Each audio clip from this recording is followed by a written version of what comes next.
وہ کسی محفل نعت میں حاضری ہوئی تو آج کل یہ بھی مسئلہ ہے. میں نے ان دوستوں سے کہا کہ میں شوق سے اس لیے آؤں گا کہ یہاں ایک نعت سننے اور سنانے کا ماحول ہوگا، ورنہ محافل نعت میں جاتے ہیں تو طبیعت و چاٹ ہو جاتی ہے. نہ کسی کو پڑھنا آتا ہوتا ہے، نہ کسی کو سننا آتا ہوتا ہے. نہ فہموں کی واہ واہ انہیں حوصلہ دیتی ہے، اور وہ جو بھی اول فول بول رہے ہوتے ہیں بٹن تاں کر دیتے ٹھانگ کر دیتے، نکی جی ہاں کر دے. یہ کوئی نعت، بازاری لفظ بولے جا رہے ہیں.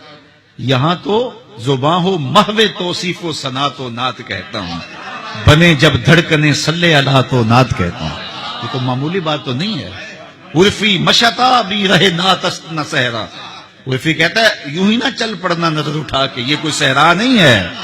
یہاں قدم قدم پہ آتے ہیں، لے سانس بھی آہستہ کے دربار نبی ہے. تو بڑی نازک اور حساس بارگاہ ہے.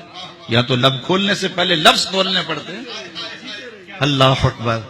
تو ایسا ہوتا ہے تو بعض کا تو ہوتا ہے سننے والے بھی سبحان اللہ پکار رہے ہوتے ہیں. ہے تو لطیفہ ہی، لیکن بات آگے اس سے بہت کچھ سمجھ میں آئے گا. آپ کے لاہور میں ایک بہت بڑی محفل نعت تھی، میں بھی بیٹھا تھا.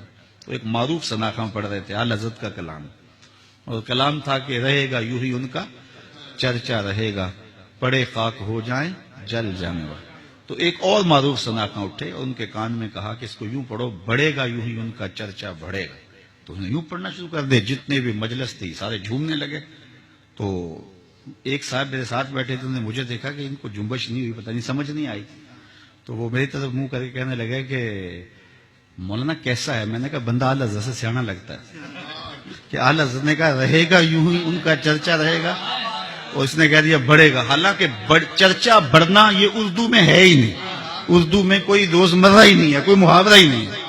چرچا ہونا، چرچا کرنا، چرچا رہنا، یہ تین ہی باتیں ہیں. اور وہ داد دے رہا ہے اور نافہم کہہ رہا ہے سبحان اللہ ماشاءاللہ کمال کر دی.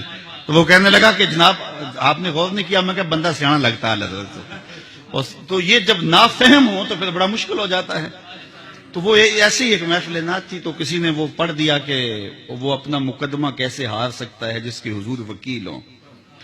تو سب نے کہا سبحان اللہ. میں نے کہا یہاں وکیل ایڈوکیٹ کے معنی میں بن رہے ہیں، کیونکہ مقدمے کی بات چلی نا. وکیل نگہبان کے معنی میں بھی آتا ہے، تو اس میں انکار نہیں ہے، اور یہ حضور کے اسماء میں سے ہے. لیکن یہاں وکیل بمعنی ایڈوکیٹ ہے، چونکہ مقدمے کی بات چل رہی ہے، تو معنی متعین یہ ہو رہا ہے. تو میں نے کہا یوں نہ کہو، حضور ہمارے وکیل نہیں ہیں، حضور ہمارے شفیع ہیں. وکیل اور شفیع میں فرق ہوتا ہے. وکیل جج کو کہتا ہے صاحب میرے موکل نے یہ جرم نہیں کیا لہذا چھوڑا جائے، جرم ثابت ہو تو پھر سزا پکی ہے. وکیل کہتا ہے میرے موکل نے یہ جرم نہیں کیا لہذا چھوڑا جائے. شفیع کہتا ہے سب کچھ کیا ہے، میرا آنا دیکھا جائے. حضور وکالت نہیں کریں گے، شفاعت کریں گے. حضور وکالت نہیں کریں گے.